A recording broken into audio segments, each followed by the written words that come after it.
for it after some thunderstorms came through the area last night. A very pleasant 73 degrees, though somewhat breezy, and a very minuscule 10% chance of a shower. The DJ has made his way upstairs to join Andy Petrie and Marty Reed for the call of today's race. And Marty, let's talk here about whether the afternoon today is going to be about surprises or domination.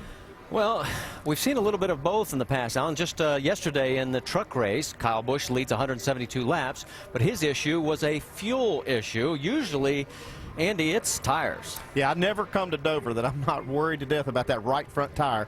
This racetrack is so hard on the right front tire because of the corners and how much time you spend in those corners that it's usually a tire that can take you out of a contention to win. We see right here a right front tire goes down late on Kyle Busch, and he gets past and loses this race right here. And, you know, I'll be watching for that today to see if there's any tire issues as this race unfolds. Yeah, and as a driver, it's not just necessarily that tire going flat or something. You have to take care of the tire to make sure that when it gets time to race that you have enough grip and rubber left on that tire that you can keep the car on the bottom of the racetrack, because that's probably where the race is going to be won. So if you abuse that tire, get it to growing too much and wearing out, then you're not going to have anything to race with. Let's talk about a trend. The last 7 spring races have had 7 different winners. Here's the list. Now, starts with Joe Nemechek all the way through to Brad Keselowski. I want the two of you to give me guys that are not on that list that could make it 8 different winners. Well, I'm sure glad I get to go first because I'm picking Kyle Busch, the pole sitter. I didn't see his name on there.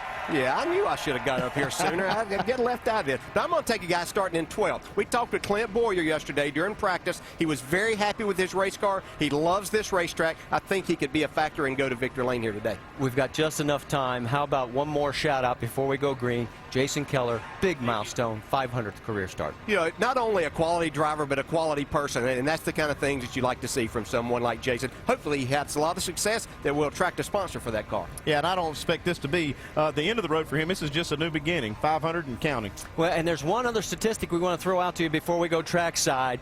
Take a look at the qualifying speeds. The top 2 in nationwide here today were actually faster than tomorrow's pole speed in the Sprint Cup race. I don't know what that leads for, but it's going to be a fast track. Let's go trackside to get it started. Here to give today's command is Jeff Martin, Executive Vice President of Merchandising and Marketing for Hold USA. Good afternoon, everybody. On behalf of the over 106,000 associates of Giant, Martins, and Stop and Shop, gentlemen, start your engines.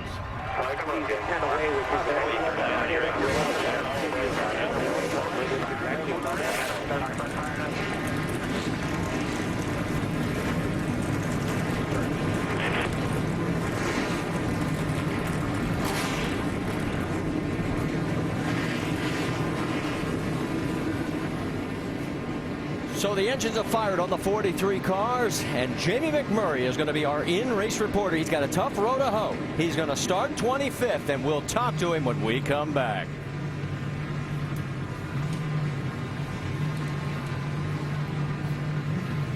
Here at the Monster Mile, let's show you the starting field. Remember that 7 of our first 10 races have been won from the top 4 starting positions.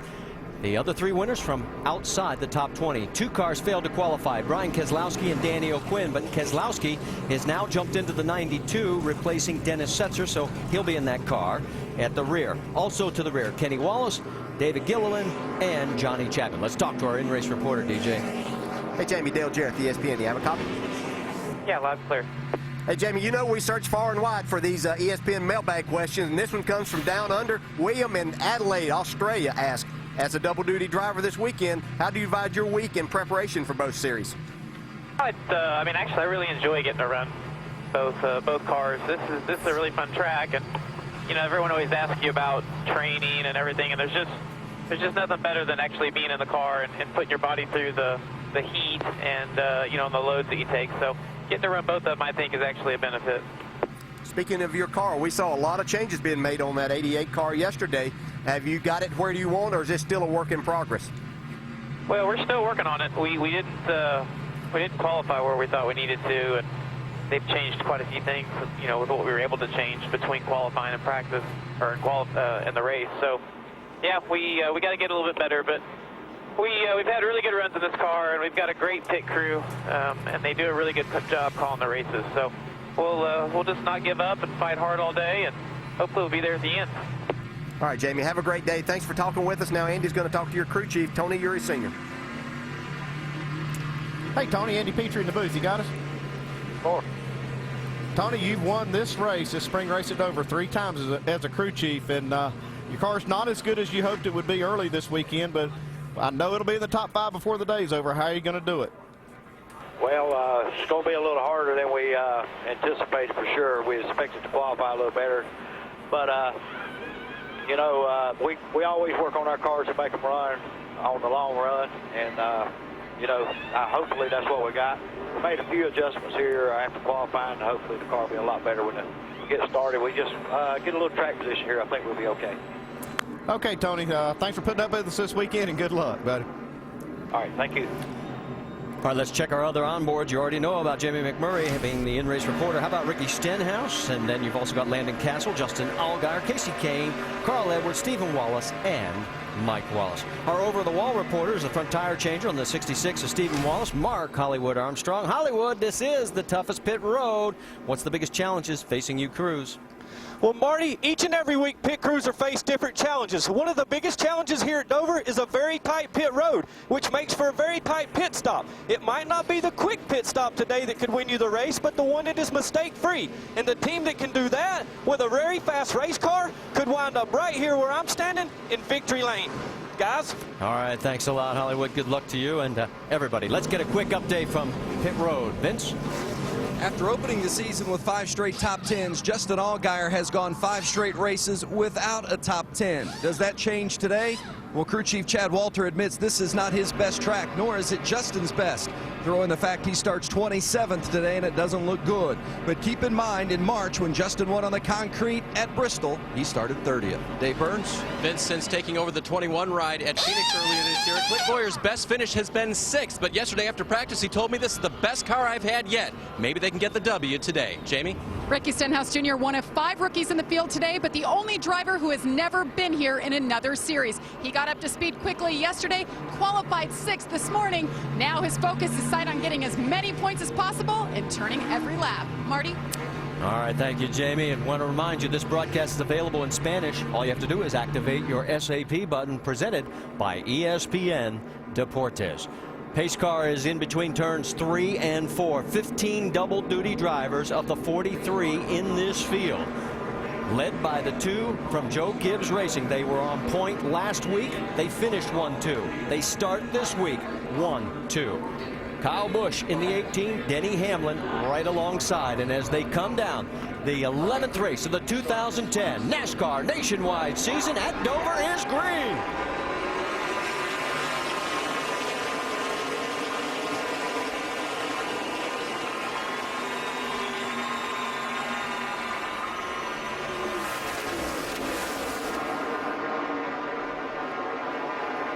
Going side by side down into turn 3. It's Hamlin on the high side. Keselowski in 3rd, and the 3 of them are trying to open up the ground early. Coming through for lap number 1, and Hamlin's going to lead. I don't know that we expected to see that outside guy take the lead on this first lap, Andy. I did not see that coming at all, but Denny Hamlin had it in his mind. That's what he was going to do, and he pulled it off. You see Kyle Busch a little bit loose coming out of turn 2 there. Now we'll watch and see as these guys get some laps on their tires. If this means that Denny's car's a little bit tight right now, that enabled him to do that, and Kyle's is freer, and that will change in a longer run. Got a gaggle of cars back in turn 4. We almost had a big wreck. You can see the damage already on the 7 of Landon Castle. Sort of everybody checked up. Yeah, I don't know what caused that stack up, but definitely Landon Castle got damage on that left front fender from it. Everybody's still on. You see the right rear corner of the 09 car. He has, it looks like the bumper all torn up on him. Already got our first start in park as the 91 of David Gilliland has taken it behind the wall.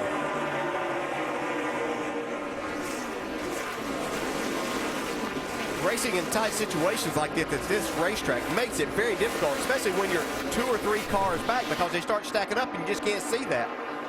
Looked like Chad McCumbee was struggling a little bit getting off that corner, and man, what a big stack up right here. Yeah, used up the front end of that 7 car a lot. And you need a lot of aero here because the speeds are over 170 miles an hour on the straightaway.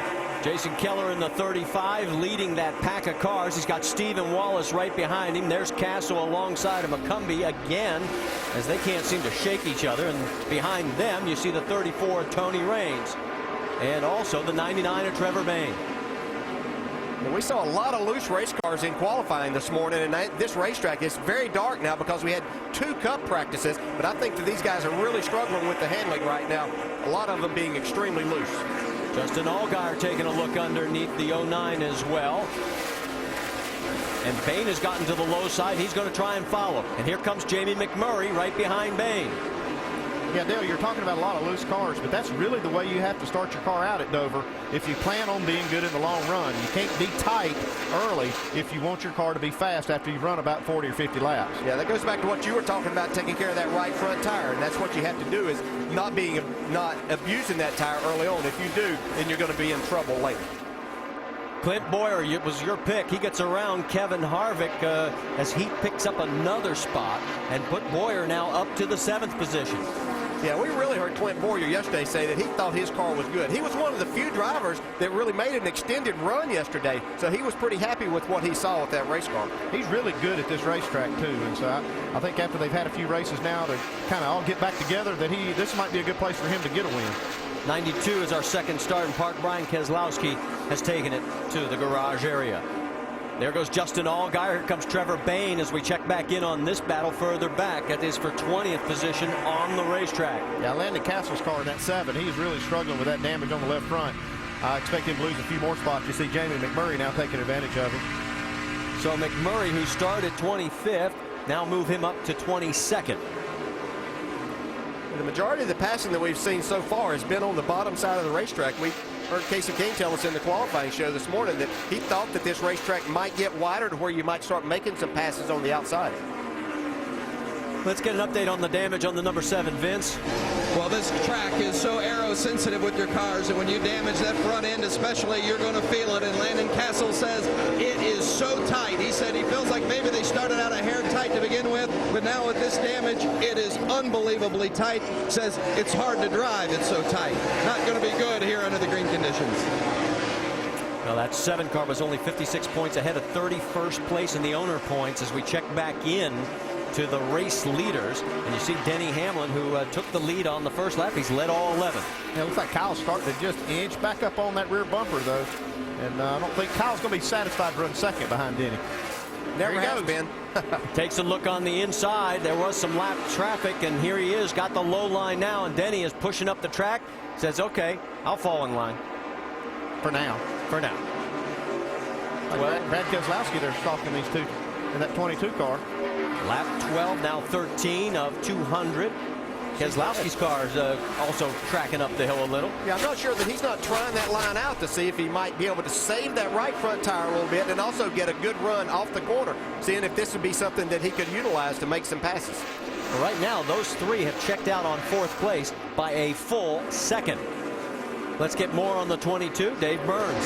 Well, 2 comments over the radio from Brad Keselowski as now they go underneath some lap traffic there.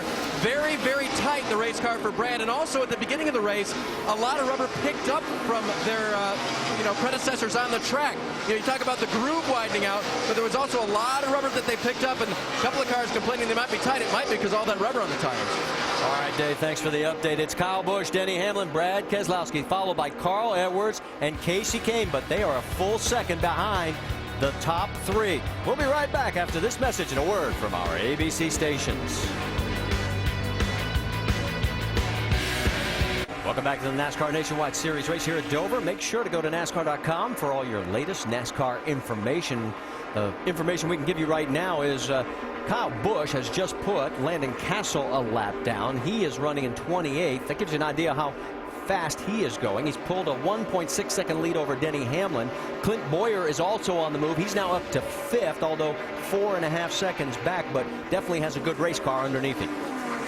Passing some good race cars, too. He's passed Carl Edwards right there, and then Greg Biffle a few laps before that, so he's on the move. Dover is the only track that Clint Boyer has won on more than once. He has 2 wins here in the Nationwide Series. Paul Menard with Colin Brown in tow as those two are trying to cut their way forward. They're running 15th and 16th. Let's also update you that Kevin Hamlin has taken the 52 behind the wall, so we have our 3rd starting part. And now only 26 cars on the lead lap as Kyle Busch is just knocking them down, guys. Yeah, and it happens in a hurry, too. You get somebody like Kyle Busch out here, you can put a lot of cars down quickly, especially as these other guys struggle here in the first part of the race. His lead is 2 seconds over Denny Hamlin. That's Joe Nemechek that he is going by right now. There is 2nd place, and that's the best battle we've got in the top 5, actually, because it's Denny Hamlin by 0.2 of a second over Brad Keselowski, and that's what 0.2 looks like on your television screen. Yeah, Brad was able to catch him. You can see Brad there once again experimenting a little bit with that higher line to see if he might make that work enough to get him a run off the corner to get up the side of the 20. And behind these two is Casey Kane in the Great Clips Toyota in the 38. You can see how far back he is. He's got some lap traffic that he's got to negotiate as we go on board, going around Morgan Shepherd.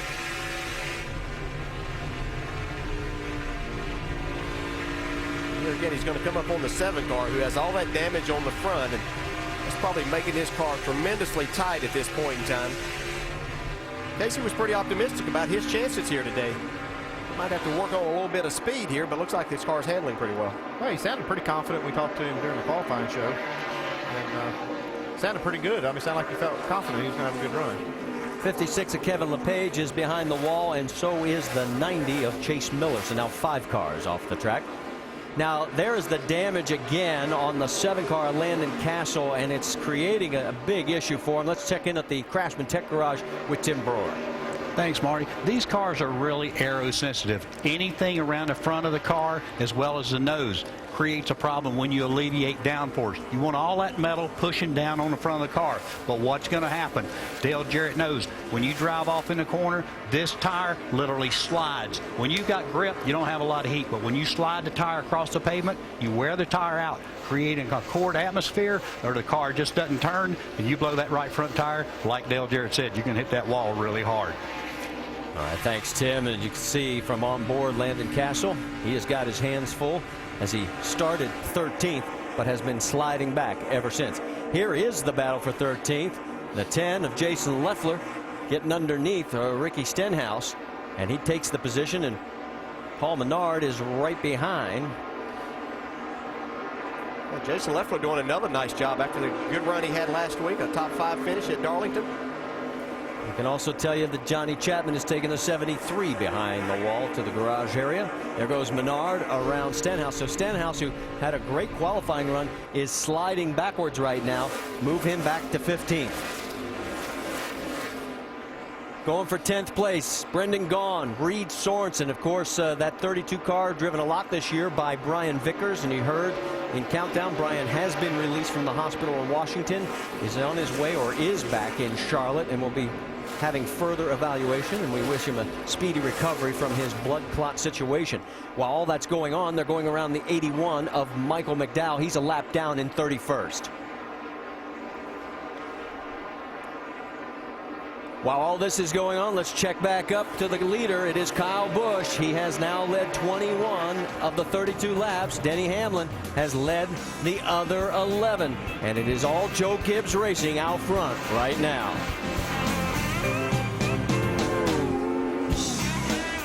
Speedway, the leaders are on pit road. 3rd place, Brad Keselowski. His car was very, very tight. You see him at the top of the screen there. They talked about air pressure adjustment, but wave that off. Track bar and wedge only. Denny Hamlin's car was very, very loose. He said the rear end of the car feels very, very rigid. They'll make a chassis and air pressure adjustment for Hamlin. Jamie? And Kyle Busch, the bottom of your screen, started out a little loose, now got tight through the center, said he needed a little bit of help. 4 tires, fill it up with Sunoco fuel, very minimal changes. Let's see if he gets down and away, and it looks like the 22 beats him to the line, guys. The race off pit road from Nationwide Insurance, and Brad Keselowski taking 2 tires, pays big dividends early as he picks up 2 spots.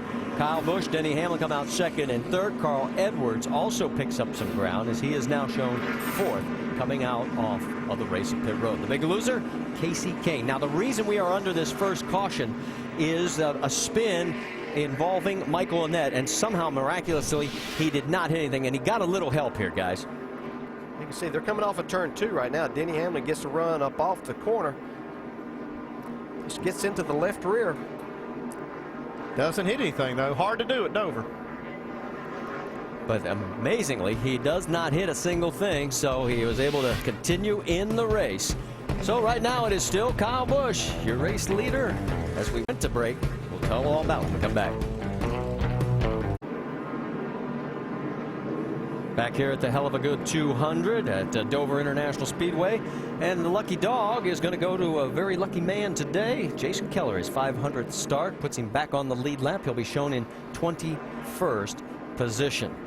And Brad Keselowski came out of pit road leading this race now, as it was Kyle Busch having the lead.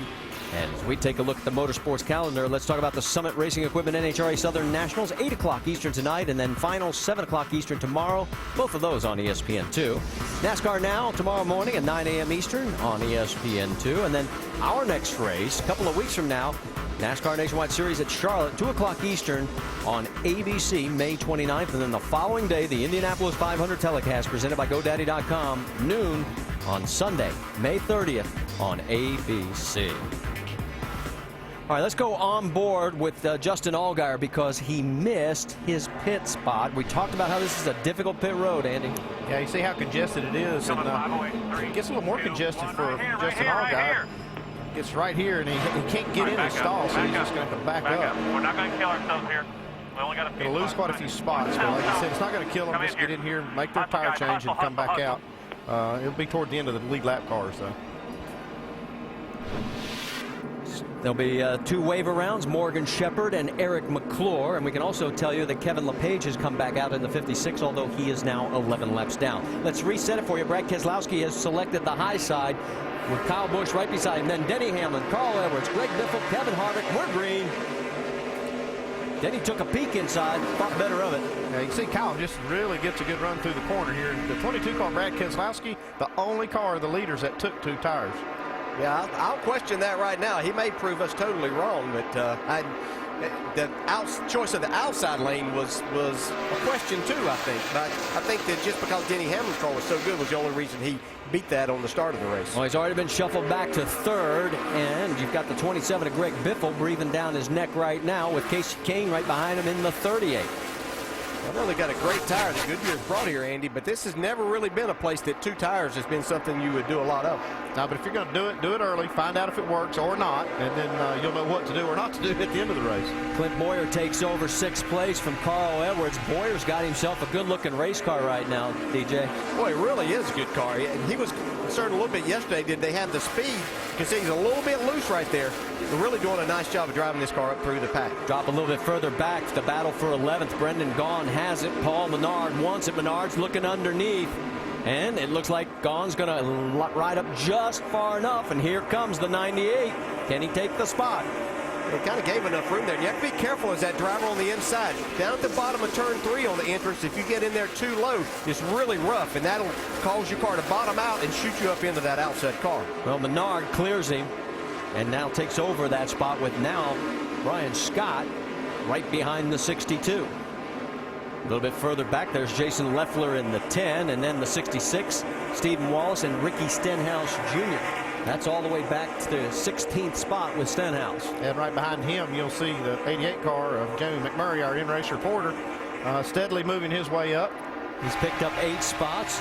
You also saw behind McMurray, Trevor Bayne, and Justin Allgaier in 19th.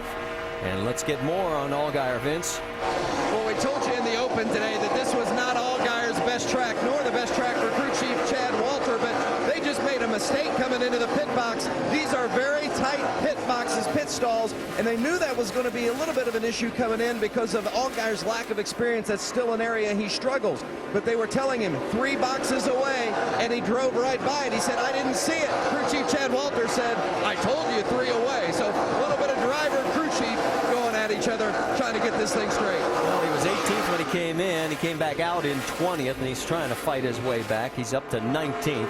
There's a neat battle going on for second spot, Denny Hamlin and Brad Keselowski. So now Keselowski's car is coming back to life. Yeah, I think he's trying to prove Dale wrong on those two tires. Look pretty good right there. I can guarantee you there's a lot of people that would like for him to prove me wrong in that scenario, that two tires won't really work that well here.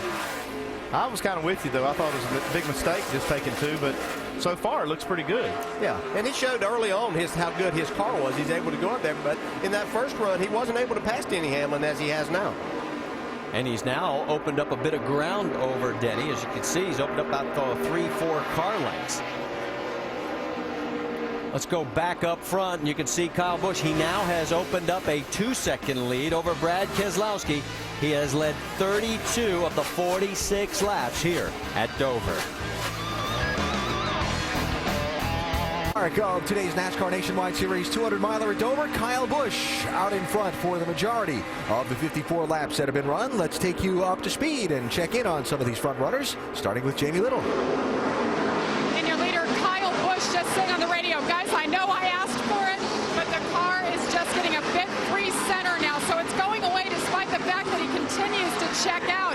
But this has been Kyle Busch's track. He's led the most laps in the last 3 races, but he didn't win either one of them. He's ready to get vengeance. Dave? Jamie, Brad Keselowski, seeing how this 2-tire stop will work for them. It's interesting talking to Paul Wolf, his crew chief, this morning. Paul told me that, you never totally know what you're going to get with Brad until the race starts. We're not sure we were as good as when we dominated at Richmond, but we might be okay. The car has definitely worked well for them, and maybe that's why they changed only 2 tires. Paul working on what they'll do next. The car tight off the corner right now. Denny Hamlin not happy with his race car right now, but he's talking a little bit about the wind. Very windy out here today, and sometimes those wind gusts can get you when they blow off the corner. Behind Denny Hamlin, Clint Boyer in the 21 car. That race car was tight during this last run. They made an air pressure adjustment for Clint, that car that he said was the best he's had all season, trying to move his way forward. Jamie? And it's the second week in a row, Casey Kane has been in the 38 car. Had a great run last week, finished 4th, and afterwards they got a penalty for an illegal left shock. The team announced the other day they are going to appeal it. The car right now, very good. Dave? Carl Edwards comes next in the 60 car. That car was tight on entry and landing and snug center off. Interesting how you can use the phrases tight and snug to describe 2 different things, but crew chief Drew knew what he was talking about. Wedge in the left rear on that pit stop. Jamie? And Greg Biffle on the 27. You know, he's only scheduled to run through the Charlotte race, which is one more than this race. He is excited. He's back in this car. He wants to get a win for this team who hasn't gone to victory lane since 2005. The 27 car just a little tight. Behind him, Kevin Harvick back in the 33. He says his car needs to be a little bit tighter on the restarts. On that last stop, they just made an air pressure adjustment and filled it up to see if that would help. Dave? Jamie, Ryan Newman racing the 1 car after James Buescher was released from that ride earlier this week. Biggest difference between the 2 drivers, how much they weigh. Significantly heavier is Ryan Newman, a bigger guy than James Buescher, but car chief Nick Harrison told me earlier today, I'd take Ryan Newman and an extra 50 pounds over a lot of guys we could have in this race car. Vince? In the 10th spot is the 32 of Reed Sorensen, and he has his hands full. He says, I'm way too loose. We've got to do something. In fact, he described 9 on a scale of 10 in regards to how loose that race car right there that a 32 is. Now the 98 in 11th is Paul Menard. Menard says the car's driving fairly well, but they just feel like it's lacking speed. Says it's still a little loose on top, but he feels like it's running better on the bottom.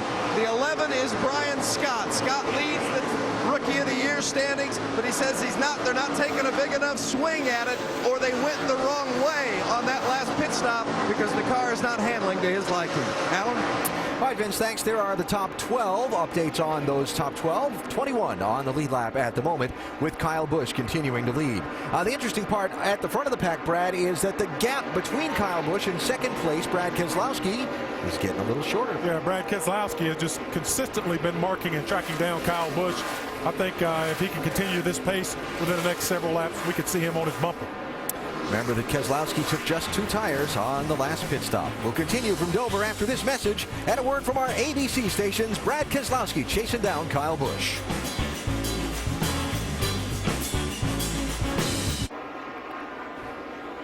Back here at Dover, Kyle Busch continues to lead. Want to remind you, though, Verizon Wireless customers text Champion to 43776 for exclusive Champion chats. The contents from NASCAR Now Roundtable experts. And the subject this week, Denny Hamlin's chances to spoil Jimmy Johnson's drive for 5. Well, Brad Keselowski, until he got into some lap traffic, was really closing down on our leader, Kyle Busch. Before we check back in on that, battle for 12th is doing pretty good with Mr. Menard and Leffler going after each other. And there's Jamie McMurray slowly but surely working his way back into the mix. Remember, he started 25th. He's now in 14th. On board with Justin Allgaier, who is shown in, I'm sorry, that's McMurray we're on board with. Let me correct myself, with Jason Leffler, his next target. We talked about the fact Kyle Busch was getting closed in on by Brad Keselowski. Here's what he was saying on the radio. I don't know how to go any faster. I don't know why he keeps keeping up with me. Well, those two tires must have just kept him tight. He must have been really free to start. And then he got caught in some lap traffic, and that's what opened up the gap again. Let's check speeds at the line, this guys, and see what you think. Yeah, we saw for quite a few laps there that Keselowski was making up ground on Kyle. And I can see why Kyle was frustrated. I mean, Keselowski's the only car that took 2 tires that last time they pitted. And you can see that lap right there, Keselowski just a little faster than Kyle. Yeah, and a lot of it has to do with where each of them's catching some traffic here, because they are in a lot of traffic. But the 2 tires has worked fantastic for Brad Keselowski, and I know that's something that not only that race team will look at, but a lot of others. A lot of eyes are watching this race, and they're going to see how that worked. I don't know that it'll actually work that way on the Cup cars, but certainly worth trying. Well, it's a little softer left side tire that they have, and so that coupled with a new right could work in these guys' favor and be something we haven't seen here before at Dover. Well, while Kyle continues to lead now 61 laps, he's got only 19 cars on the lead lap right now, as you see the 70 of Mark Green going down. We should also tell you that Morgan Shepherd has dropped out of the race, and Kevin LePage has gone and retired from the event after trying to bring it back out. The lead is 1.6 seconds between Kyle and Brad Keselowski. On ABC tomorrow, it's the season finale of Desperate Housewives, and it'll have one fatal ending. ABC's Desperate Housewives season finale. It's tomorrow at 9 Eastern, 8 Central, right here on ABC. This race has flown by. We've had just the one caution. I know that's probably the kiss of death, but only for 4 laps. We've knocked down 77 so far, working lap 78. And Kyle Busch has now led over 500 laps at this track. And it's just an incredible phenomenon that he has been able to rack up. And he led 172 yesterday in the truck race. And there is Jason Keller, and Keller is second in line to get the lucky dog behind Brendan Gaughan. Gaughan's 20th, Jason 21st. They're both a lap down. And what does 500 starts mean to Jason Keller? I never really had aspirations of being the first to 500, but I'm honored to get that opportunity and to be part of that. But, you know, I honestly, in my heart, hope there's 500 more. You know, I know that that's probably unrealistic, but this has been part of my life. Jason Keller is wearing a helmet and a driver's suit that commemorates some of his past relationships with sponsors. Had a lot of former crew members come over and say hello to him. One of the real good guys in the garage, and a lot of people rooting for him today. And caught a good break when that first yellow came out, because they thought they had a tire going down just at that time. Caution on the track right now, Marty. We're being told by NASCAR they've got debris on the racetrack. We're waiting to hear exactly where. So for the second time, the caution flag flies. Debris in turn 1. And you heard it there on the radio, and down into turn 1. So it'll tighten up the field, and now we will see another round of pit stops. Remember, the last time everybody came in was on lap 35, and now we are working lap 81. Colin. We'll see if anybody else tries that 2-tire strategy. Have a good feeling that you'll see Keselowski take 4 this time, though. And we can tell you quickly that Colin Brown is going to be the Aaron's Lucky Dog recipient, as he was the first car 1 lap down in 19th position. So that'll give us 19 cars back on the lead lap. Waiting to see who will be the takers onto pit road, and I think you're right.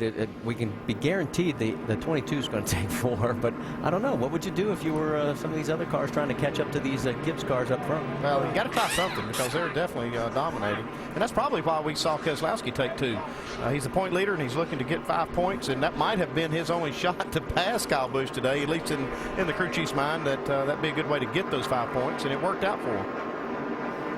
The car was actually pretty fast on 2 tires. Here they come. 43 laps of green, and Brad was still the fastest. Let's go with the triple pits. Dave Burns, we're going to send it to you first. Second place, Brad Keselowski, I'm thinking is going to take 4 tires this time. His car evened out over that long run, but was still just a little bit tight off the corner at the end of the run. So the changes they make there are probably going to include chassis adjustment, looking for the wrench to go in the window. No, it's just going to be air at this point for Keselowski. Meanwhile, Denny Hamlin wants spring rubbers out of the right rear. That car loose off the corner. Air pressure adjustment as well for Denny. Jamie? And Kyle Busch said that after the air pressure adjustment on the last stop, the tires felt squishy. So he said, be careful with your adjustments this time. The call is for wedge, 4 tires, Sunoco fuel. Kyle wants to be a bit tighter on the initial takeoff, and he is the first one down and away off pit road. Marty? And troubles for the 20 pit on that right rear. Well, it looked like they were working on something on the right rear. I'm not sure if they had a problem or whether they're trying to adjust on the car, but they had a lot of time spent over there, Dave. Well, and Andy, they talked about it before they came in. We will lose spots on pit road. I don't think they wanted to lose that many, but they had to take, Denny said before the pit stop, if we have any spring rubbers in the rear of this car, I want them out of there, certainly out of the right rear to help tighten up that car, but that was longer than they expected. Okay, let's show you the nationwide race off pit road, even though they've already completed the race, because we wanted to show you what happened with Denny. And you can see the big winners. Carl Edwards picks up 2. Casey Kane loses 1. Stay with us. All this in because there has been a lot happening on pit road. First off, 3 penalties. Casey Kane exiting pit road too fast. Greg Biffle in the 27, Jamie McMurray in the 88 entering too fast. Now, Kane was 5th, Biffle was 7th, McMurray was 14th, and they're all going to go back. They'll be back there with Denny Hamlin because we saw he spent some time on pit road there trying to get those spring rubbers out of the right rear. See how much time the crew spent getting that done. They made another pit stop though, Dave. And guys, they did not get that spring rubber out of the right rear, so they came back down pit road and clipped it out with clippers. They couldn't pull it out with the strap that they normally have mounted onto it, so they just cut the thing right out of it and finally got it back. But they lost all that track position anyway, so I thought it was a great move to come back down, and Denny just said, I want that thing out of here, and they got it out, finally. Yeah, he is shown in 19th position. And right behind him, in fact, he's the last car shown right now on the lead lap. We can give you 4 wave arounds. Scott Lagasse, Tony Raines, Joe Nemechek, and Kenny Wallace. You know, going back to that spring rubber on Denny Hamlin's car, that you want to make sure that that thing stays in that spring. If you're counting on that for your setup, you don't want it falling out of the car during the race. So that's why they had that thing tied in there so good, and actually had it too good to try to pull it out quickly. So Denny will restart in 19th, the last car on the lead lap. It's Kyle Busch up front alongside with Brad Keselowski, then Carl Edwards, Clint Bowyer 4th, Reed Sorensen now 5th, Ryan Newman in 6th, Menard 7th, Harvick 8th, Leffler 9th, and Trevor Bayne rounds out your top 10. Pace car has pulled down. You can see that Kyle Busch has taken the high side, and boy, he's on the hammer and gone.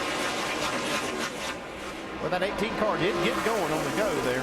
Well, he wasn't real good when he was up front either on the second restart.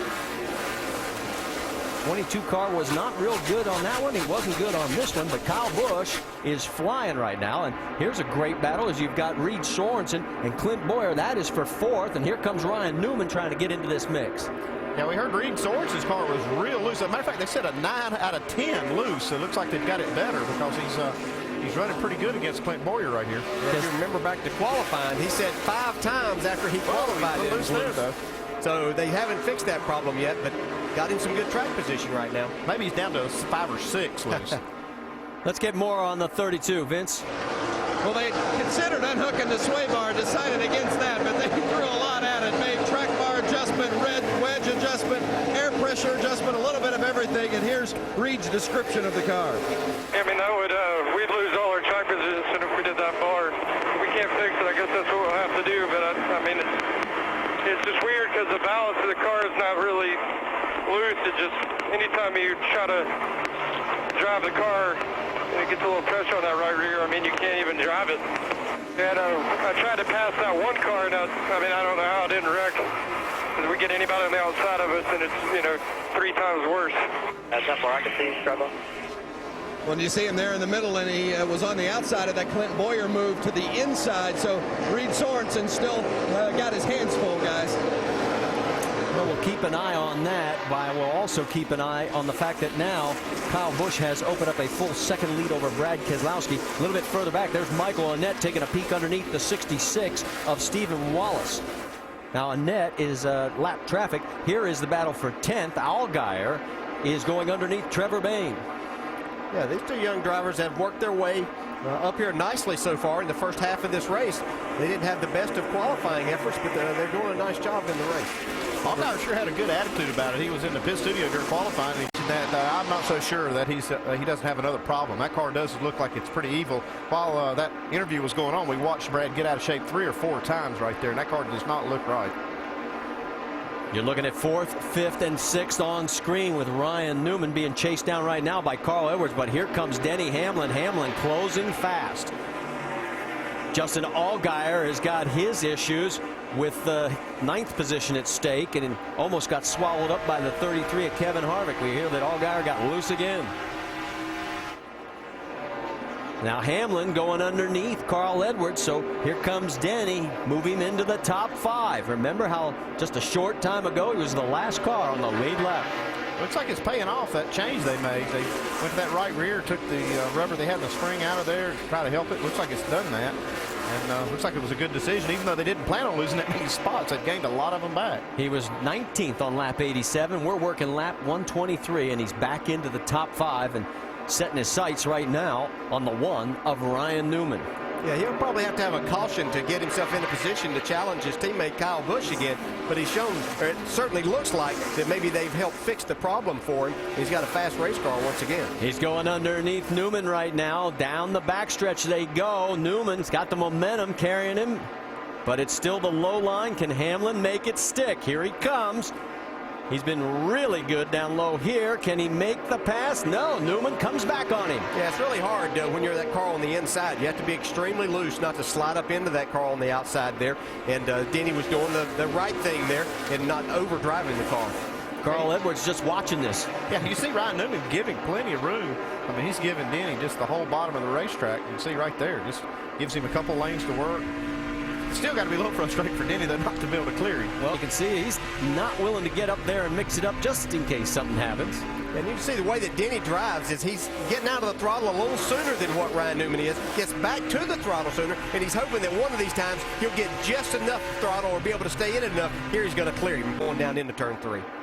So now move Denny Hamlin up to the 4th position. And now Carl says, I'm going to get the hammer down, see if I can follow through. I don't think it's going to work. Newman again still running that high line. He's been able to carry the momentum off the corners. Yeah, sometimes you get pushed up there, Dale. Now you have to speak from a driver's point of view, but you get pushed to that outside lane. Sometimes you find something. Well, already Kyle Busch has wrapped up the most laps led. He's up to 113. That's the 6th straight Dover race. JGR has done it. Calendar, because we've got drag racing action coming your way tonight at 8 Eastern and then tomorrow at 7 Eastern on ESPN2 with the Summit Racing Equipment NHRA Southern Nationals. NASCAR Now tomorrow morning on ESPN2 at 9 a.m. Our next stop in the NASCAR Nationwide Series will be Charlotte 2 weeks from today, 2 o'clock Eastern, right here on ABC. And then the Indianapolis 500 telecast presented by GoDaddy.com. That is 2 weeks from tomorrow, Sunday, May 30th, also on ABC starting 12 noon. Well, there is Colin Brown. Let's give a shout out because these guys from Roush Fenway Racing have been struggling mightily. Brown is currently running 17th. Stenhouse is running 20th, and both of them are on the lead lap. Stenhouse, the last car on the lead lap. Let's get an update on Ricky Stenhouse. We're on board with him, Jamie. Well, he's doing all he can to hang on right now and stay on that lead lap. Remember at the top of the show we talked about this is his first time here. At 22 years old, most of these tracks he's going to is the first time. He told me having Matt Kenseth in the 16 car the last 2 weeks was a huge help. Matt actually followed him around Darlington, called him on the phone this week, and helped him out and gave him some advice, and Ricky said it's helping tremendously. It's all about Carl Edwards and Matt Kenseth to help these young guys get up and going. Marty? Well, and it's also about owner points, because these two cars, the 6 and 16, are not the guaranteed positions of being in the top 30. But you can see right now, if the race ended, well, the 16 would be 28th. The 6 would still need about 46 more points. Battle for 10th place is starting to get a little interesting. That is Justin Allgaier. He's got it. Kevin Harvick wants it. Yeah, Kevin's been trying for about the last 7 or 8 laps to find a way around this 12 car, but hasn't been able to do it. Looks like Kevin's really struggling whenever he can get up beside of Justin Allgaier to get enough power down off the corner to make the pass. Let's get more on that 12 car, Vince. Well, Justin Allgaier reporting that it's tight, and listen to his description on the radio. I know what you're saying, Ted. Trust me, promise me, I know what you're saying. Simple, but just stay within yourself. Stay within yourself. You're doing a great job. It is bouncing around like a pogo stick, though. A pogo stick cannot be comfortable here at Dover, but I give the 12 team credit. They bounced back from a terrible pit stop early on, a little bickering back and forth on the radio. Allgaier is refocused, and on they march. That's Eric McClure they're passing. McClure is 4 laps down in 33rd. What about Justin's teammate, the 22 of Brad Keselowski? I think your guy's observation that something else is wrong with this car is dead spot on. He is not moving up. He is 19th, 20 seconds off the pace, and not running anywhere close to the laps of the leaders. Yeah, I think he had something going on. You see the car twitch right there off the corner. I think he had something going on with that car before he spun a while ago. And what's he saying, Dave? Well, Andy, listen to this radio transmission just a few laps ago. Just so damn loose, Paul. I don't know what happened. Got one more stop. We'll pick you up here. Nice and smooth for us. Nobody's coming from behind. So they will have one more stop to work on it, but that looseness has not gone away. Just a few laps after that, Paul asked him, has that gone through the whole run, or is it getting better? He said, nope, not getting any better. Loose. And right now, with Kyle Busch leading, Kyle would lead the points championship over Brad by 29 points, 73 over Kevin Harvick, but we've still got quite a few laps to run. Yeah, you see right here, Kyle Busch now catching him to put him a lap down. And when you have a car that does that during the race, it's usually some mechanical issue, something they'll find when they get to the shop, that whether it's a spring collapsed on them or something just mechanically went wrong, because this car really switched over from being one of the best cars in the race to now just trying to keep up. And it looks like whatever it is has been something in the front end, the way that they've done things. And it's really going to put them in a bad situation here, because this 18 car is flying. He's not far behind from putting a lap down, but Kyle looks like his car is perfect, Jamie. His car is perfect. He's not saying a whole lot, but Marty, you mentioned if we leave here and he wins, he could be the points leader. I asked Kyle this morning about running the full season, and he said Brad Coleman will definitely be in this 18 car starting at Nashville for 3 races. And he said, I am a little bummed because I feel like we could win another championship. He goes, but hey, I just do what I'm told. Marty? Don't we all? All right, the laps are starting to wind down. We've completed 144 of 200. Kyle's led to 131.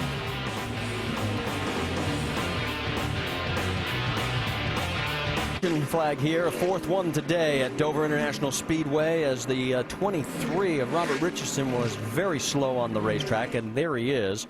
No damage on the left side of the car. I'm looking for the right side. The ignition box. Oh, the ignition box. Let's go back and take a look. Yeah, it was right in front of a group of cars right here.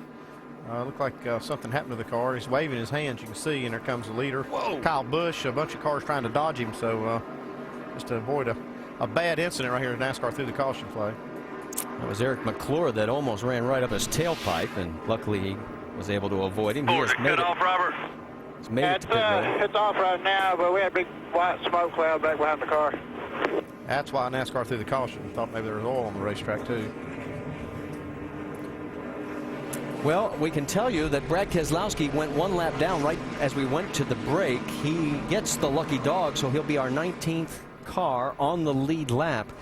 And there he is, and that car has definitely got some issues. Yeah, they got a lucky break to be able to get in here and work on it. I'm not sure, though, that they're going to be able to fix what's wrong with this thing on a pit stop. They may have to get this thing back to the shop to get it fixed, but at least they can adjust on it a little bit. Well, Brad has a nationwide series streak running, a record 77 straight races where he's been running at the finish, and his record on concrete over the last 10 races has been absolutely astounding, an average of 3.5. And look at the lead the 18 has going to pit road. Oh, yeah, that helps when you got a lot of cars in between you right there. You can get down to your pit stall and have a little buffer. Well, guys, it's been another good run for Trent Owens and his team in the 32. Today, Reed Sorensen in the car. They're fourth. They still need some more grip in that right rear. Going to put around a wedge in the left rear and 4 tires for the 32. Dave? Center of your screen, Clint Boyer running second. Needs help up off the corner, a little bit tight. Air going into the right rear tire as they go to the right side. Denny Hamlin, bottom of your screen, loose into the corner. They will add air to the right front tire to help that car. Jamie? Crew Chief to leader Kyle Busch. You need anything, Kyle? Nope. 4 tires and fuel for the man who's dominated the race, looking for his second win here at Dover. He's down and away, and again leads the field. It's not even close on the Nationwide Insurance race off pit road. Look at this. That's how long it took for Boyer to cross the line. Then Denny Hamlin. Trevor Bayne picking up 9 spots with only 2 tires. We'll be back after this message and a word from our ABC stations. Spots, thanks to your crew. Let's take a ride along with Hollywood and the 66. Come on, guys. Nice smooth stop on this 5-hour Toyota.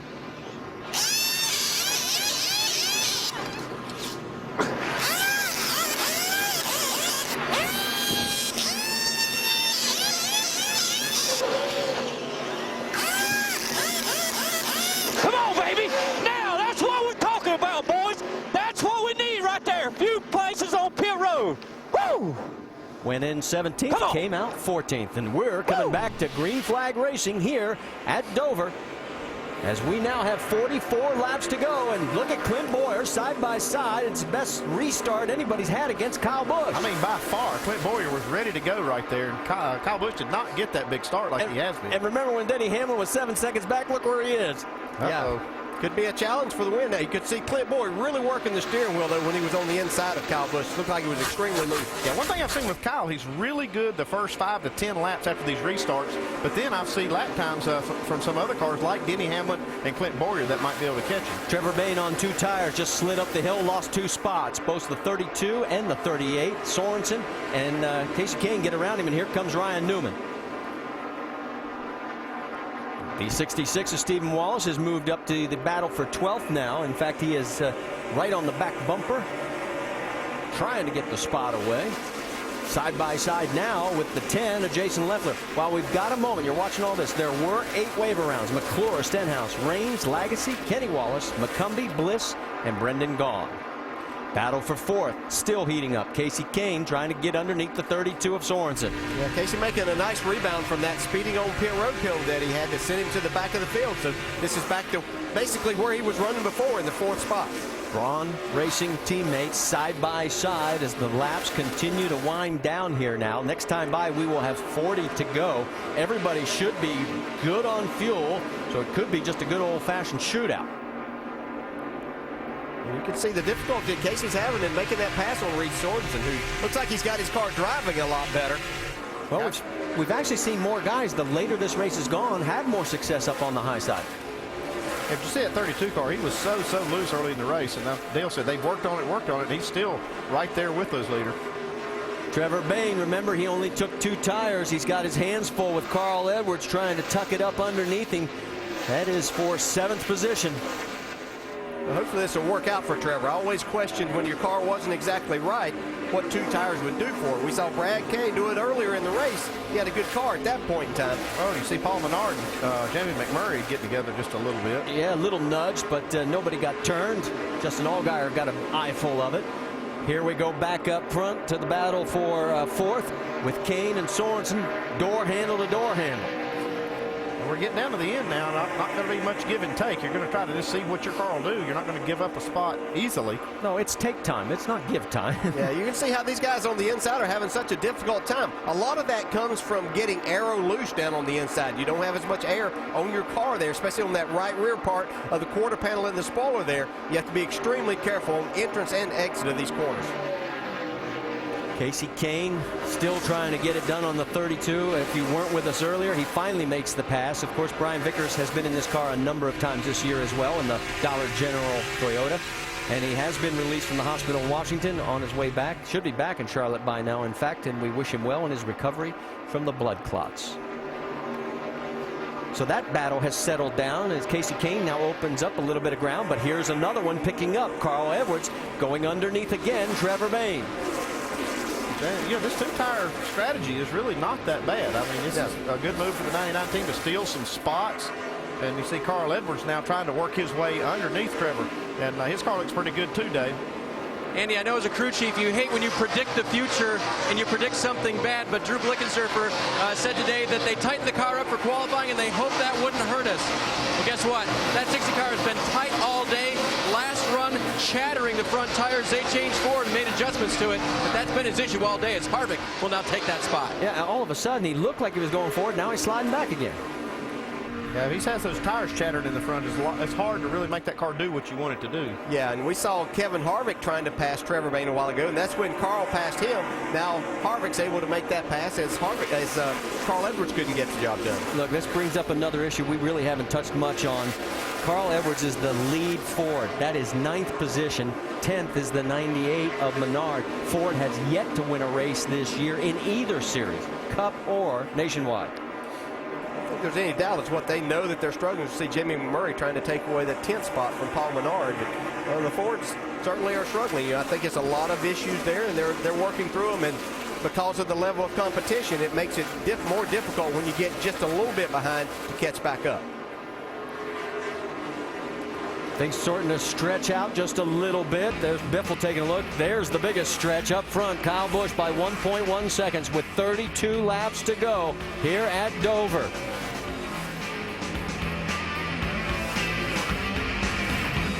Busch, well, he has now led 161 laps. He's led over 150 laps at 14 previous times. He's gone on to win 9 of those, including here in September of 2008 from the pole. He has got a 1.6 second over Clint Boyer. 9th, 10th, and 11th is just Trevor Bayne, Jamie McMurray, Paul Menard, and Jason Leffler. And that is the best action we've got going on the track for position. The battle up front really is not a battle. It's Busch, Boyer, Hamlin, Kane, and Sorensen, your top 5. So Jamie McMurray's been working the high side a little bit here. Oh, see if he does that with Trevor Bayne again. Trevor's been running up there a little bit too. Looks like he's going to give that lane to McMurray. Yeah, he's going to get right to the right rear quarter here. You know, McMurray's car just hasn't been perfect today, but he's really battled hard for all these spots. Yeah, I think it says a lot that he's been able to get this thing into the top 10. Well, if anybody followed us through practice yesterday and qualifying, you know the trials and tribulations that this team on the 88 had trying to figure it out. So, yes, it has been amazing to see how well they've put it back together. Trevor Bayne right now has got his hands full of the 98 of Paul Menard and also Jason Leffler in the mix and 2 other cars behind, including Greg Biffle and Michael Annett. And there's Brad Keselowski showing some signs of life. He's 15th right now, 14 seconds behind the race lead. Yeah, Keselowski's car is definitely better this run than it was the last run. I don't know if it's back to 100%, but what do they say about the 22 car, Dave? The best thing is that he is not screaming about the car being loose. That wedge and air adjustment they made on the last stop and getting lucky dog has helped it as he continues to battle in this pack. You know, it's too bad for these two, Paul Wolfe, the crew chief, and Brad Keselowski, because one thing Paul told me was they're really looking forward to having a good direction when they come back here in the fall. Instead, I think they're going to be trying to run down a mystery gremlin that got this car so loose that it caused him to spin out. Well, you saw as all that was going on, Trevor Bayne is starting to lose some spots. He got passed by Leffler. He's got Biffle underneath him right now. Here comes Keselowski following Biffle. And one thing with Brad Keselowski is whenever they made their pit stop after they spun, they thought they had a flat tire that was creating their loose situation. So they really didn't adjust on the car until this last pit stop. So they gave up a lot of time that they could have been further up in the pack and making more adjustments. Yeah, that's one of the frustrating parts about these relatively short Nationwide Series races. You don't get but a couple of opportunities to adjust on it, and if you miss one, it can really cost you.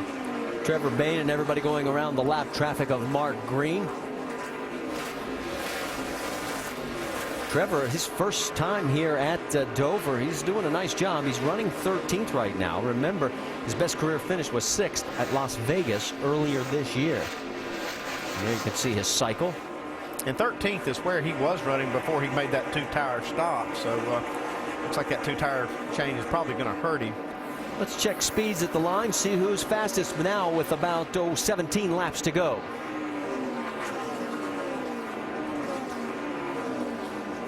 Big surprise. Yeah, Kyle Busch still fastest. And he was lapping a car doing that too. Well, and we talked about it at the beginning of the broadcast. Kyle Busch dominated the truck race yesterday and led 172 laps, only to have a fuel issue that ended up finishing him in 16th. Last year at this race, remember, he had a tire go down on the final restart.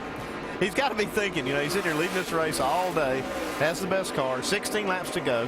And he's probably thinking, what's gonna happen? Yeah, that's exactly right. I mean, yesterday, if it hadn't been for the green-white checker, he was probably going to be okay in continuing to run that. So that created a problem for him there. And I'm sure that, you know, right now we see this battle going on with Justin Allgaier trying to go around Trevor Bayne. That Kyle's probably thinking, you know, what is it going to be today? A green-white checker or extended green-white checker? What is it going to be? On board with Allgaier, Bayne has already slipped a couple of spots. Biffle and Keselowski got around him while we were checking up front, and he's losing a couple more right here. Yeah, and then Michael Annette's car really strong right here in this group. He got a lap down earlier, but now he's made the most of getting that lap back. Let's get an update on the 99, Vince. Well, you guys documented the 2-tire strategy that they used earlier, went up some spots, gained 9 on that stop, and then have since fallen back to about where they were running 13th. Jerry Baxter, the crew chief, says the cars in the traffic is not handling as well as they would like. But one thing he's been very impressed with was the communication of Trevor Bayne throughout the course of this weekend. He says he's become much more concise, much more descriptive, and he's spot on with how the car is feeling right now. My guess is he's not feeling too well, but hanging on right now in the top 15. Thanks, Vince, for that update. You go on board, you see the 66 of Stephen Wallace. He is running 18th right now, and Bayne right now in front of him. Colin Brown and Ricky Stenhouse are 19th and 20th. Right behind him there, you see the duo as they're coming into view.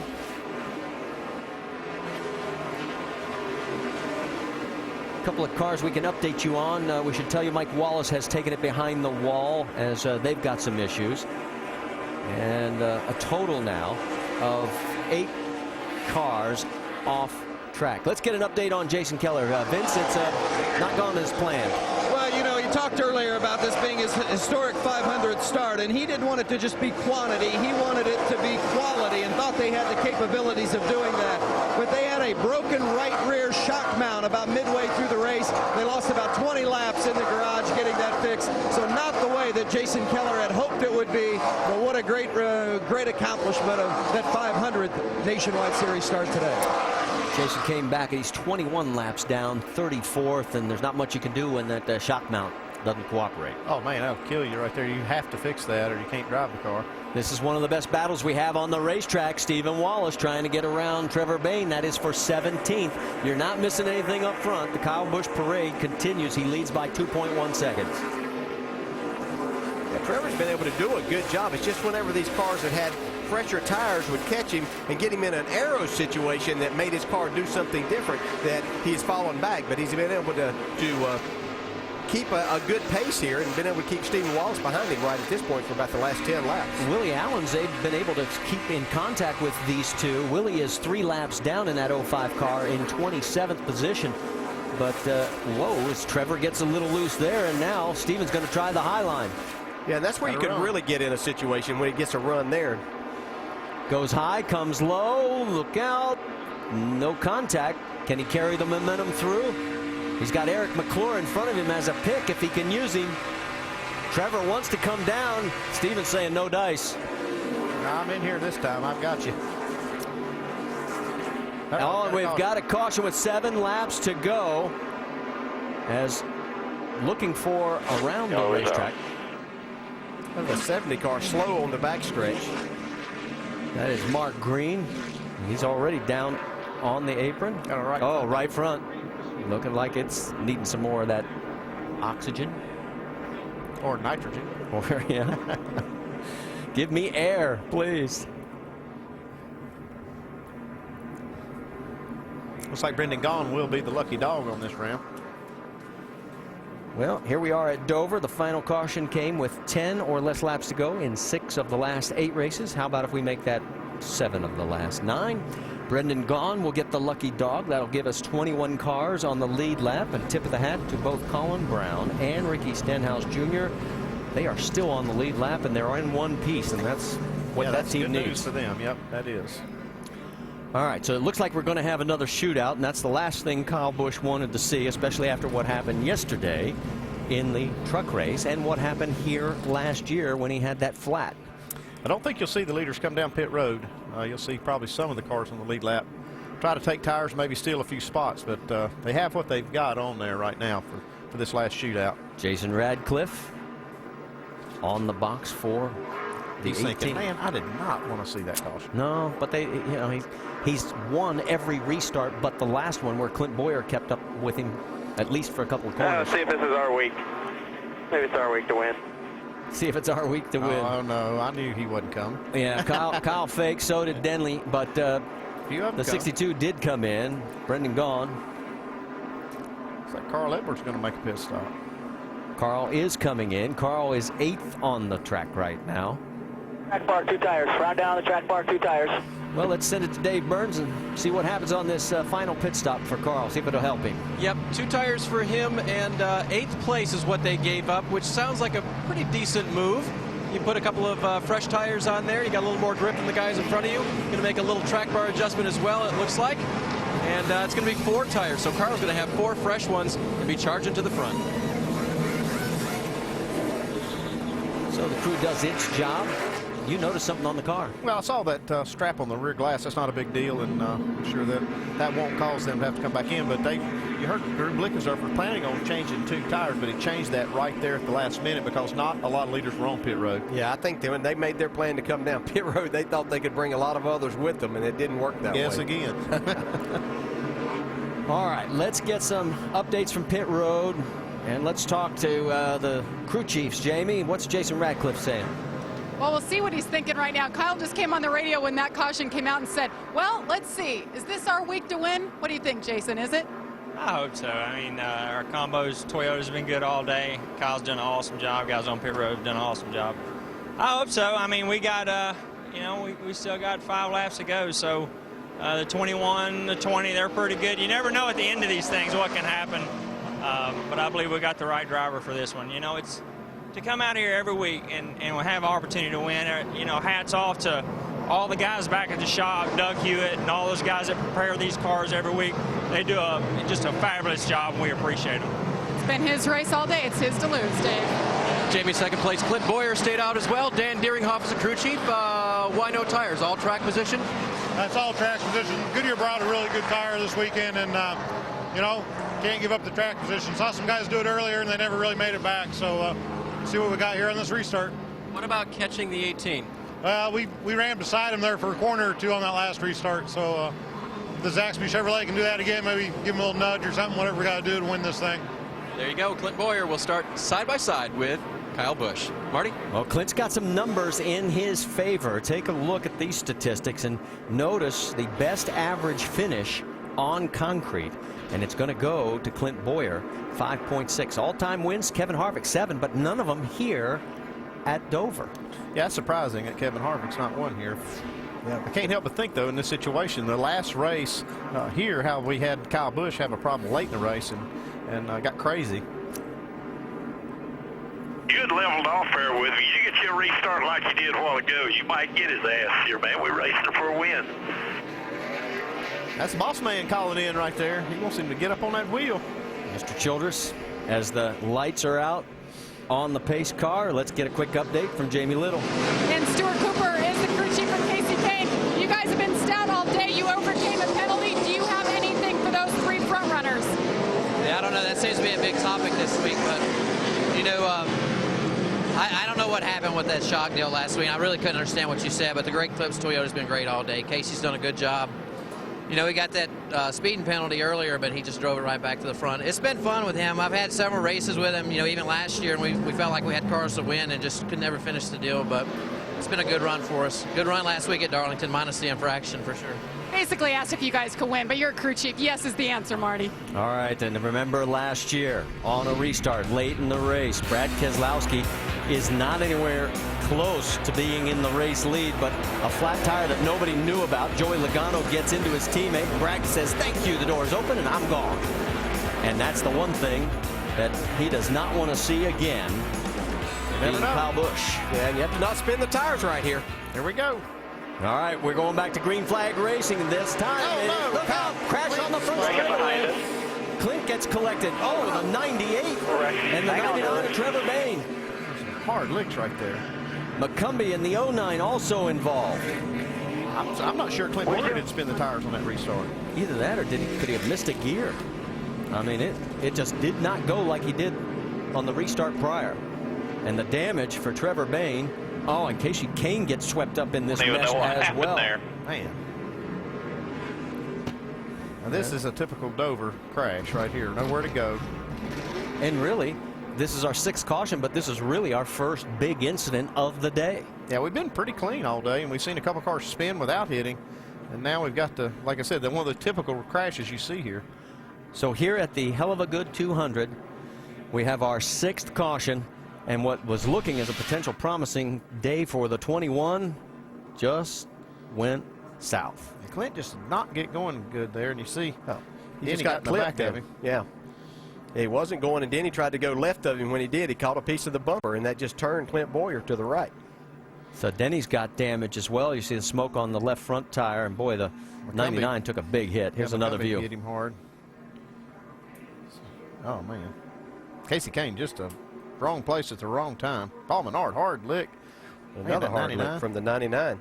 Pardon me, I said it was the 20 of Denny. It was actually Casey Kane that has the tire rub. Let's go on board. Carry on. You're clear of the 98. Hold it down. Get down to dig. Get down to dig. Dig, dig, dig. Okay, you're good.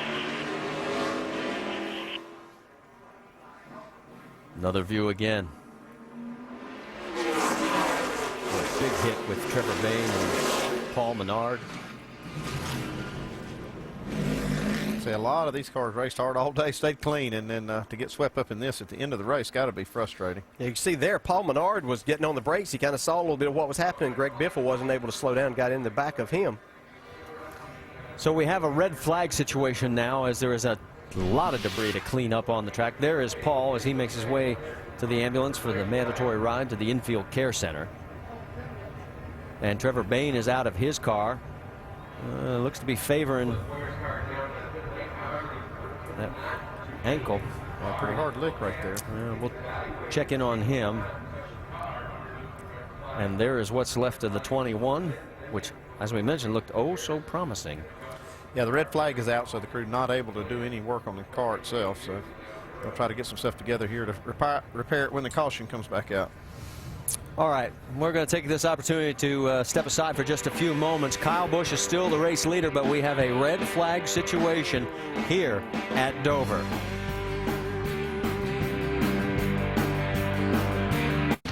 We are under a red flag condition here at Dover International Speedway, and Vince Welch is caught up with one of those involved in this multi-car crash, Casey Kane. Well, a tough break, too, because these guys had come back from some mishap early in the race and just ran right back through the field, and then ultimately what happened there?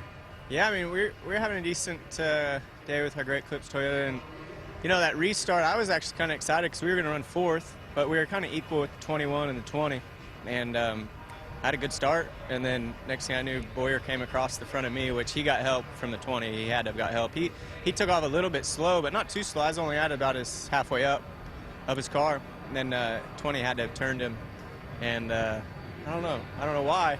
20, these guys are fast enough not to have to turn other cars, but that's the way it goes. You talk about the strides this Braun team is making with the 4 cars, a small team considering you've got 4 cars, just about 60 or so guys in the shop, and yet week in, week out, you seem to have good run. Well, I mean, they have a good group of guys. Stuart Cooper does a real nice job on my car, on the Great Clips car, and they have some good sponsors and things, and they work hard, so it's a good team. The guys work hard. They try hard. It's tough to beat a few of these guys, and we run with them each week. So it's nice. I look forward to Charlotte in a couple weeks. Yeah, and it helps to have guys like Casey Kane in the seat, too. Dave Burns? Well, Vince, Kevin Kidd is a crew chief for Denny Hamlin. You've talked, I'm assuming, on the radio, or at least heard Denny's reaction. What do you think happened on the restart there? Yeah, no, it really just appears 21 just didn't get a good start. I know Denny didn't intend on doing any of that. Denny's always a clean racer, and he just really doesn't race people that way. So I feel like 21 just didn't get quite a good start. Obviously, Denny went low trying to miss it and just really couldn't do it. So I think that's just racing. Do you have any damage on your race car? No, we're good. We're good to go. And based on earlier finally getting that spring rubber out of the right rear, do you think you can contend with Kyle? Yeah, I think we got as good a shot as anybody, and Kyle's definitely been the strongest car all day. We've had to work on ours to get up to be able to run with him. 3-lap shootout, I think anything goes. The thing I hope is that the 18 and the 20 are able to finish the race 1-2. Obviously, I'd like to see the 20 finish 1 and the 18 2, but if it doesn't work out that way, it'll be okay. What line do you want? We won't tell Kyle. I think we've been pretty good on the bottom all day. I know Kyle's been happy with the high side, but Denny's been doing good on the bottom. All right, thanks, Kevin. Marty? We won't tell him. Oh, yeah, all those TV sets that are tuned in. Let's show you something that's really interesting. We've had 3 prior green-white checkered finishes this season in the NASCAR Nationwide Series. Take a look at who the leader was at the end of regulation. Logano, Harvick, Busch. Look who the winners were. Busch, Keselowski. It's not looking good for Kyle Busch. Yeah, don't show that to Kyle. He doesn't want to see it now. Well, does history hold true? Remember, Kyle is trying to become only the 5th pole sitter in 53 nationwide races ever held here at Dover to win from the pole. And only once has been done in the spring. Stay with us. By Trevor Bayne into Paul Menard, and Chad McCumbee hits. It's just multiple wrecks. I guess the point here is that's more typical Dover. The first 2 were very atypical, but the Monster Mile just claimed about a half a dozen cars and has put us under the red flag with now a green-white checker finish ahead, and Kyle Busch the leader under the red flag. Let's check in with Vince Welch. Well, it's hard to put it in perspective when you got a good day going, 10th place. Paul Menard had a top 10 run going, and then just got caught up in somebody else's mess. Doesn't leave you feeling very good, does it? It is what it is. I mean, green flag, green white checkered restarts. That's what's going to happen. I'm not sure why the caution came out before that, but it bunched us all up. And we weren't very good on restarts. We were really good, 20, 30 laps in a run, but we knew we were kind of we knew we'd have our hands full for the last 10 laps. Puch and the guys built a good race car. It was, like I said, it's fast in long runs, and the Richmond Ford was it was a good car. Now it's all tore all to hell. So it's frustrating, but we had a fast car. Thanks. They fired him up, Marty. Yes, they have. And the 5 cars involved: Boyer, Menard, Bayne, McCumbee, and Casey Kane. And the red flag has been withdrawn. We're back under caution. Let's talk to our in-race reporter. Hey, Jamie, Dale Jarrett, the ESPN. You got us? Loud clear. Hey, buddy, it hadn't been the most effective thing all day, but you got yourself up in a position now to do something special here at the end. Yeah, we just were really tight all day, but the guys did a really good job adjusting on it, and actually we're a little bit loose here. The restarts are really tough. There's so much rubber buildup that the outside lane's probably going to struggle a little here. So we'll see what we can do, though. We had really good runs in this car, and have to try to put it together here at the end. All right, good luck at the end, buddy. 10-4, thanks. I knew they'd find their way up there in the top 5 before the race is over. I just didn't know how they were going to do it. And we are being told that the 21 will be held for an extra lap as they started work too soon. They got bigger problems. Yeah, I don't think that's going to matter one iota as far as the finishing result for that team. Let's get more from pit road. Dave Burns. Well, Ryan Newman's having a strong day today. His first run this season with the James Finch-owned team. The second one ever, and Nick Harrison's crew chief on this car today. Nick, what's he been lacking out there? I know you guys were talking about, hey, next time we'll get you this and maybe do better, but what's he been lacking? We were just a little free in early in the run and bottoming out some, but we've bumped our pressures up and snugged him up throughout the race, and he seems to be fine with it. Those 2 guys out front are really, really fast, but we just hope for a good, clean restart, maybe a 3rd place finish, or if them guys get roughing up, maybe we can have, capitalize on somebody's mistake. But good, solid run for all of our guys. Everybody's worked hard, and Ryan's did awesome. It's been a great day for him so far. Marty? Well, the best finish for the 1 car with James Buescher at the wheel. The rookie finished 8th back at Daytona at the season opener. Right now, Ryan Newman He's going to be in that first 2 rows.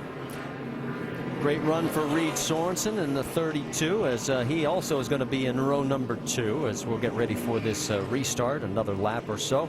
And we can tell you the 34 of Tony Raines is going to get the lucky dog. That will give us 22 cars back on the lead lap. Yeah, Trent Owens with that 32 car, they've done a great job all day to keep that car in contention and to keep adjusting on it. You see some more damage now on the 21. Well, we're getting. Oh, my goodness gracious alive. Denny Hamlin, and I think there's some retaliation going on here because we've just gotten word from NASCAR, the 21 who had pulled back out on. I want you to take it to the trailer. And he's been told to take it to the trailer. So Clint Boyer retaliates against Denny Hamlin. Let's go back and see if we can see what happens here. There's Hamlin. Here comes Boyer. Yeah, he's coming out of the pits from where they were working on the car. Makes a hard right here. Huh. Show his displeasure with what happened on that last start. He saw it as intentional. I don't know that he saw it as much intentional, but something that could have been avoided. You know, that wasn't something that had to happen on that restart. So as you see the damage now on Denny's car as the left front corner is pulled out. They have called off the green flag. So it looks like Denny is going to go back up to his spot. I'm not sure about how much this damage is going to affect the car, though, on this start. Well, and Clint has been ordered, along with his crew chief, to report to the hauler. And according to NASCAR and the rule book, the 20 will not get his start back, his position back on the restart. So we'll have to wait and see where NASCAR places the 20 of Denny Hamlin. But Clint's been called to the principal's office along with crew chief Dan Deeringhoff. And there's a better view of the damage on the 20. All right, let me ask you guys this.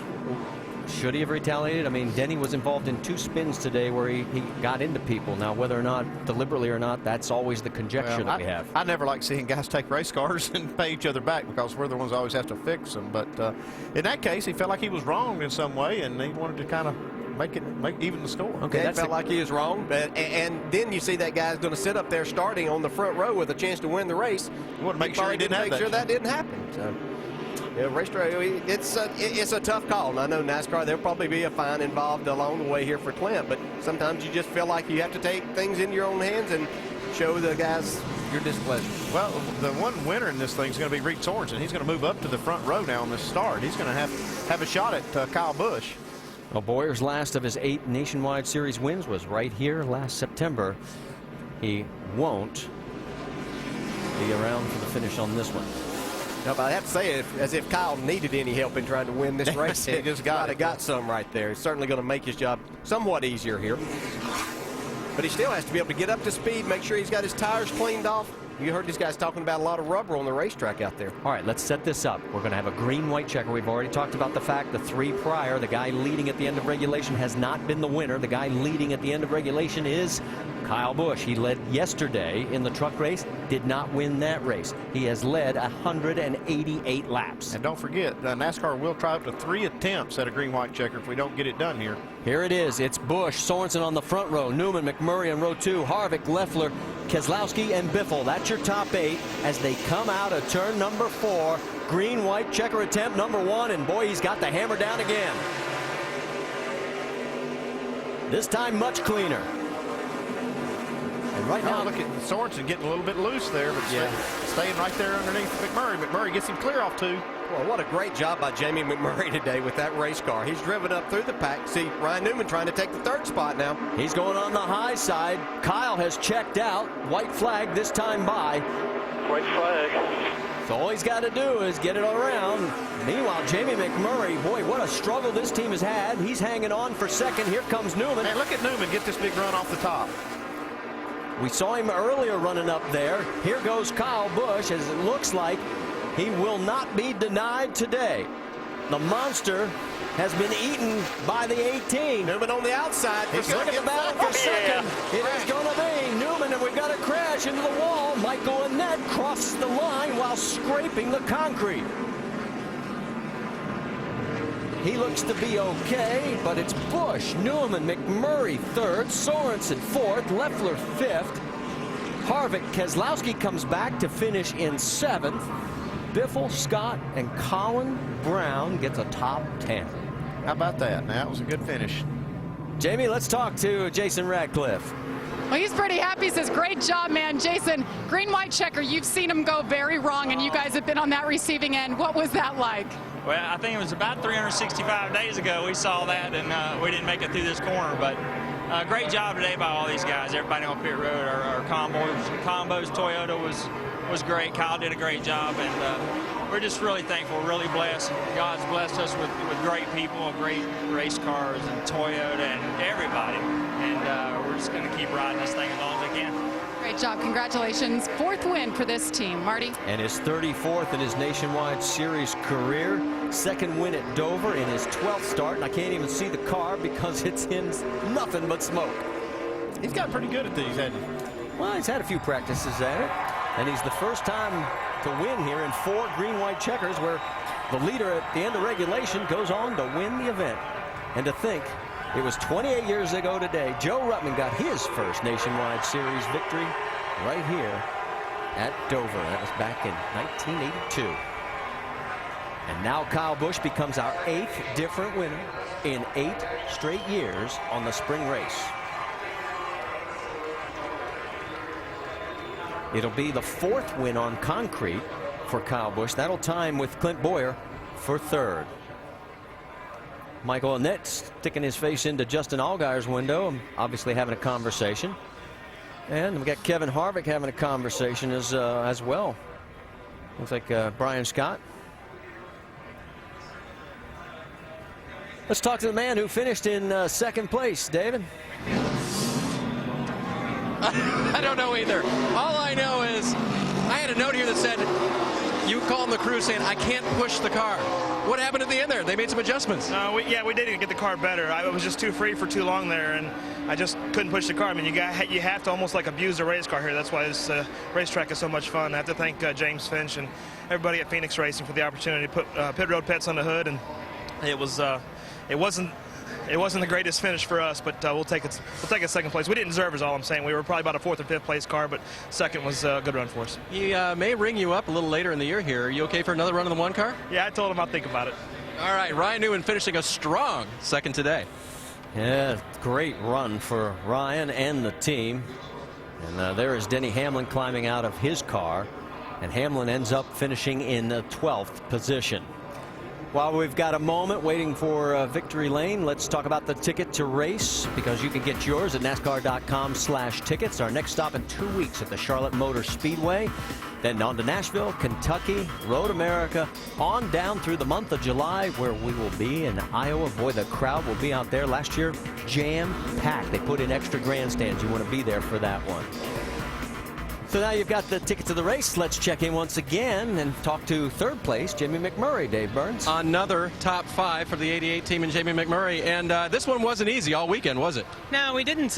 We really struggled to get the car off the racetrack all of practice. Well, you guys followed us the whole time, so you know. And then in qualifying, the car was just too loose. But we adjusted on it in the race, and they got it a lot better. I don't think we were a top 3 car by any means, but we probably had a 6th to 8th place car. And track position here is just really important. So you know, we've been really lucky in this car, though. Everything has just kind of went our way, and I've been involved in racing a long time, and I've had things all go the opposite way. So you certainly have to enjoy this. But it was really cool to have Connects on the car this weekend, and that means a lot to my foundation with those toys being really popular in the autism community. So it was a cool run.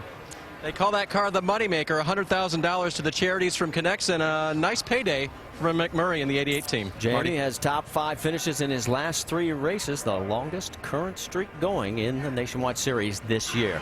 Time now for our Hellman's Victory Circle. Let's talk to our winner, Jamie.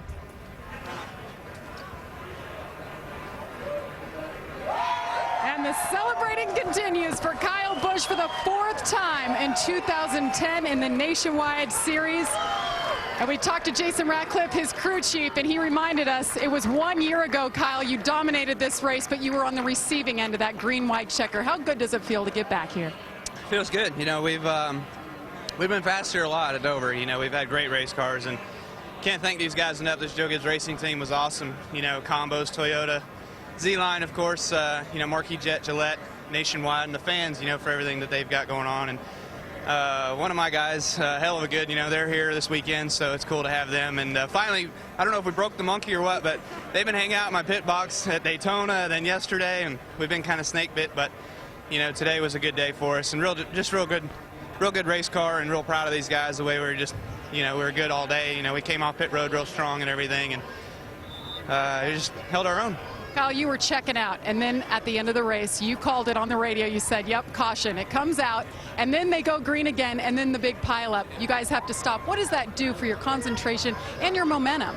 Not much. I mean, you just try to think through things that are going to happen on the restart. You know, I was planning on Denny being on my inside for the restart and figuring, well, I need to go to the outside and just make sure I get a big run through 1 and 2 on the outside and try to clear him down the back. But, you know, that didn't happen. I had to 32, and I got him done getting to turn 1. So, you know, you just think through all the different scenarios that can happen and try to plan out the best you can. It never always goes to plan, but you can try. Sometimes you can overthink, but congratulations, Kyle Busch in victory lane, second time at Dover. Vince? With Denny Hamlin and, well, on that restart, Denny, what happened there between you and Clint? I just clipped him on the way by. I mean, it was nothing intentional, obviously, but he spun his tires, and you know, I was trying to go, and I just misjudged it barely. I did it earlier with the 15 car, just barely misjudged it, and I just don't run. It's hard to blame it on, you know, not running these cars a lot, but I just didn't know, you know, how close I was, and barely clipped him and sent him up, and, you know, it ruined his day, and you know, obviously it ruined ours too. So an eye for an eye. What was your reaction to him coming back on the track and getting into you? Well, I'm sure he was frustrated, and I'm, you know, I don't fault him. I'd be frustrated too. So it's hard for me to say that. It's hard for me to say he was in the wrong. You know, it ruined his day, and you know, he got our day. So you know, I try not to take these, you know, races too seriously and get too worked up about them. Obviously, our focus is for tomorrow's races, but you know, it's just we're going to move on, and we'll race each other clean from here on out. Thanks, Denny. Marty? All right, great stuff, guys, and we get everybody's side on that, except for Clint Boyer. He's already in the trailer. Let's talk about tomorrow on the Extreme Makeover season finale. The hit movie The Blind Side inspired millions. Now the real-life Tui family will help a beloved coach in one incredible way. ABC's Extreme Makeover Home Edition season finale tomorrow at 8 Eastern, 7 Central on ABC. And let's check in quickly back down on pit road here from the Braun Racing team. Dave? A couple of teammates that had a great day today, and I don't think there's a stat in the book for fourth place finishing Reed Sorensen, whose team uttered, if we finish in the top 5 today, it'll be the best finish we've ever had with such a bad race car. What the heck? Well, I'll tell you what, we thought the Dollar General car was pretty good in practice, and we obviously got it way too loose because we bottomed out the track bar today. We did all kinds of stuff with air pressure, and at the end of the race, you know, in that restart, I wish I was on the outside because when we were so loose, and I knew McMurray was going to be right there on my right rear, and you know, I held it wide open through 1 and 2 and got halfway through, and I had to lift her. It was either that or wreck. So the Dollar General guys did great today, and I am thankful for that 4th place finish. But we expect a little more out of the car today. But we do come back here again, and we learned what we need to do and what we don't need to do. So just a great day, and we'll take that finish and go on to next week. Some valuable notes for them. As for 5th place, Jason Leffler, that's 2 in a row. Something tells me you're not letting Trip Bruce, interim crew chief, out of your sight, are you? He did a great job. All the guys did a great job on the number 10 ABF Camry. We were going to finish 10th, and it would have been a hard-fought 10th with Menard there, and with all that carnage, we ended up 5th. So it's kind of nice to have stuff come our way for once and benefit from that. So I got to thank all the guys, got to thank the whole team back at the shop. Thank all the fans for coming out, Nationwide Insurance, and I want to say hi to Charlie back home, and I miss you, bud. Braun Racing filling up the top 5 with Leffler and Sorensen. Marty? Yeah, quick update. Michael Annette is going to be taken for some further evaluation as far as the medical. So quickly, final thoughts, guys? Well, it took all day for this monster to show its true colors, but it was a very exciting finish and typical Dover. Yeah, and the fastest car won the race with Kyle Busch, but Brad Keselowski did a nice job of making a comeback with whatever happened with that to finish 7th today and keep his points lead. Well, Joe Gibbs Racing led all but 3 laps today. Let's send it on down to Allen to close it out. All right, Marty, DJ, and Andy, thanks. Kyle Busch has led 89% of the laps in 2 days' worth of racing here at Dover. He starts 4th in the Sprint Cup Series race tomorrow. He's incredible. One of these days, or one of these seasons, he's going to win every race on the schedule because he always is up around the start. After a weekend off next weekend, the Nationwide Series is in action on the Fast Mile and a Half in Charlotte. That's Saturday, May 29th, 2 Eastern on ABC. Hope you'll join us for that. And don't forget, tomorrow it's NBA playoff action starting at 3 Eastern with GMC Sierra NBA Countdown, the Celtics and Magic, Game 1 of the Eastern Conference Finals. AT&T ESPN Sports Saturday is next. Kyle Busch is your winner at the Monster Mile on this day. Thanks for watching our NASCAR coverage on ABC.